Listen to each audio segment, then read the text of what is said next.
নমস্কার বন্ধুরা, মিতালির ঘরোয়া রান্নাবান্না চ্যানেলে সবাইকে স্বাগত। আজ আমি বানাবো অমৃতসরি আলু কুলচা। পুজো আর্চা ইত্যাদি উৎসবের দিনে এই দুর্দান্ত স্বাদের নিরামিষ পদটি খাইয়ে সবাইকে তাক লাগিয়ে দিন। কেমন করে বানাবেন এই আলু কুলচা সেটাই দেখিয়ে দিচ্ছি। এই জন্য প্রথমে আমি ময়দাটা মেখে নেব। এর জন্য নিয়েছি আমি ময়দায় দিয়ে দেব সামান্য একটু চিনি, একটু বেকিং পাউডার, পরিমাণ মতো নুন, আর ময়ান হিসেবে দিয়ে দেব মাখন। মাখনটা রুম টেম্পারেচারে ছিল, এটা কিন্তু ফ্রিজে রাখিনি। 3 চামচ মতো মাখন দিলাম। এইবারে জলের বদলে দেব আমি দুধ। মাখনটাকে প্রথমে খুব ভালো করে ময়দার সঙ্গে মিশিয়ে দিতে হবে যাতে ডেলা না হয়ে থাকে। দুধটা আমি উষ্ণ গরম রেখেছি। যেমন আমরা উষ্ণ গরম জল দিয়ে ময়দা মাখি, সেই রকমভাবেই এখানে উষ্ণ গরম দুধ দিয়ে ময়দাটাকে মাখতে হবে। দেখুন, খুব সুন্দর একটা সফট ডো তৈরি হয়ে গেছে। এইবার আমি এটা আধ ঘন্টা রেস্টে রেখে দেব। এবারে আমি আলুর পুরটা তৈরি করব। এর জন্য আমি 3খানা আলু সেদ্ধ করে খোসা ছাড়িয়ে রেখে দিয়েছিলাম। আলুগুলোকে একটা কাঁটা চামচ দিয়ে ম্যাশ করে নিলাম। আলুটা খুব ভালো করে ম্যাশ করে নিতে হবে যাতে ডেলা না থাকে। এবারে এতে দিয়ে দেব পরিমাণ মতো নুন, দেব একটু চাট মশলা, একটু গরম মশলার গুঁড়ো, এরপরে দিয়ে দেব কাঁচা লঙ্কা কুচি। আপনি যেরকম পরিমাণ ঝাল খান সেই রকমই দেবেন। একটু আদা কুচি করে দিয়েছি, মনে করলে আপনি গ্রেট করেও দিতে পারেন। একটু বেশি পরিমাণে ধনেপাতা দেব। এখানে আমি ধনেপাতা ধুয়ে কুচিয়ে রেখেছি। আর দিয়ে দেব ধনেটা আমি শুকনো খোলায় ভেজে আধ ভাঙা করে রেখেছিলাম। আর খানিকটা কসুরি মেথি। আর এর সঙ্গে দেব সামান্য লাল লঙ্কার গুঁড়ো। ঝালটা বারবার বলছি আপনার পছন্দ মতো দেবেন। এইবারে সব মশলাগুলোকে আলুর সঙ্গে খুব ভালো করে মিক্স করে নিতে হবে। অপরদিকে ময়দাটাও খুব সুন্দর সেট হয়ে গেছে। এবার ময়দাটাকে 2 কি 3টে ভাগে ভাগ করে নিতে হবে। নিয়ে বেলুন চাকির মধ্যে বড় বড় করে বেলতে হবে। দেখুন, আমি এখানে বেশ মোটা এবং লম্বা করে একটা রুটির মতো বেলে নিয়েছি। এবারে এর মধ্যে খুব ভালো করে মাখনের প্রলেপ দিয়ে দেব।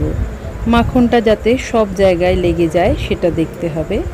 এরপরে এর উপরে একটু ময়দার গুঁড়ো ছড়িয়ে দেব, দিয়ে এটাকে ফোল্ড করে দেব। ফোল্ড করে হাতে করে চেপে দিয়ে আবার খানিকটা ছড়িয়ে বেলতে হবে যাতে করে আরও একটা ফোল্ড করা যেতে পারে।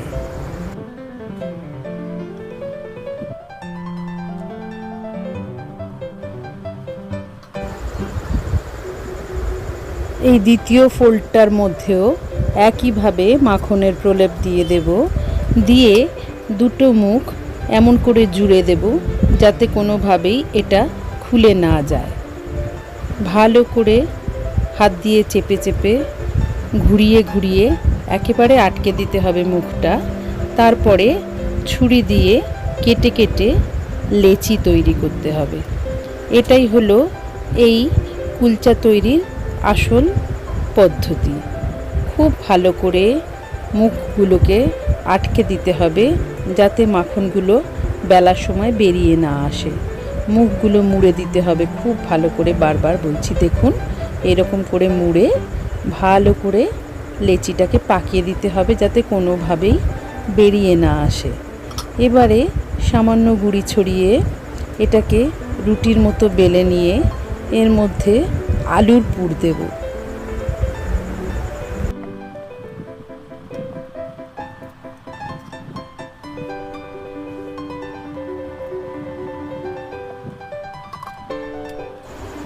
অনেকে এই আলুর পুরের মধ্যে পেঁয়াজও দেন, কিন্তু আমি এখানে নিরামিষ করছি। আলুটা দেওয়ার পরে রুটিটাকে এমন করে পুটলির মতো পাকিয়ে মুখটাকে মুড়ে দিতে হবে যাতে কোনোভাবেই আলু বেরিয়ে না আসে। এবারে গুঁড়ি দিয়ে হালকা করে বেলবো। তার আগে হাত দিয়ে চেপটে চেপটে আলুটাকে সব জায়গায় মিশিয়ে দেব। খুব হালকা হাতে বেলবো যাতে কোনোভাবেই এটা ফেটে না যায়, আলু বেরিয়ে না আসে।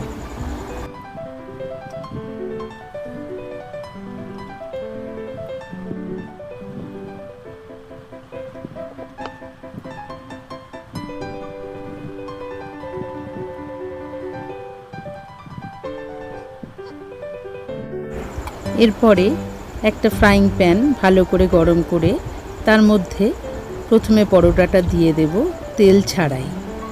পরোটার একটা পাশ সেঁকা হতে হতে আমি অন্য পাশে সামান্য জল দিয়ে দেব। ইচ্ছে করলে আপনি জল দিয়ে ব্রাশও করে দিতে পারেন, কিন্তু আমি চামচ দিয়ে সামান্য জল দিলাম। জলটা দেওয়ার পর তার উপরে একটু ধনেপাতা কুচি এবং একটু কসুরি মেথি ভালো করে চেপে চেপে আটকে দিলাম। জলটা দেওয়ার জন্য ওইগুলো একদম আটকে যাবে পরোটার গায়ে। এবারে উল্টে দেব, দিয়ে ওপর থেকে দেব গাওয়া ঘি। আপনি ইচ্ছে করলে ঘিয়ের বদলে সাদা তেল দিয়েও করতে পারেন, তবে ঘি দিয়ে করলে এটা স্বাদটা অসাধারণ সুন্দর হয়। এবারে উল্টে পাল্টে দিতে হবে। দেখুন কীরকম ফুলতে শুরু করে দিয়েছে।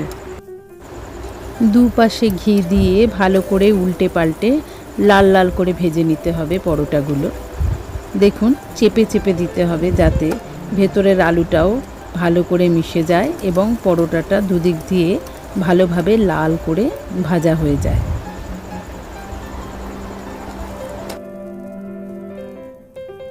দেখুন একইভাবে আরও একটা পরোটা আমি ভাজছি। আমার এই দারুণ সুস্বাদু মুখরোচক পদটি যদি আপনাদের ভালো লেগে থাকে তবে আমার চ্যানেলটাকে সাবস্ক্রাইব করে নেবেন বন্ধুরা, আর বেল আইকনটা প্রেস করে দেবেন যাতে সব নোটিফিকেশান সবার আগে আপনার কাছে পৌঁছয়। আর অনেক শেয়ার করবেন, লাইক দেবেন, কমেন্টস করবেন, তাহলে আমার খুব ভালো লাগবে। দুপাশে ঘি মাখিয়ে লাল লাল করে সুন্দর করে ভেজে নিতে হবে পরোটাটা।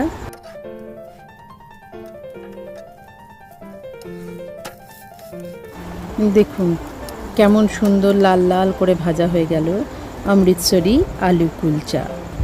সামনেই আসছে পুজো।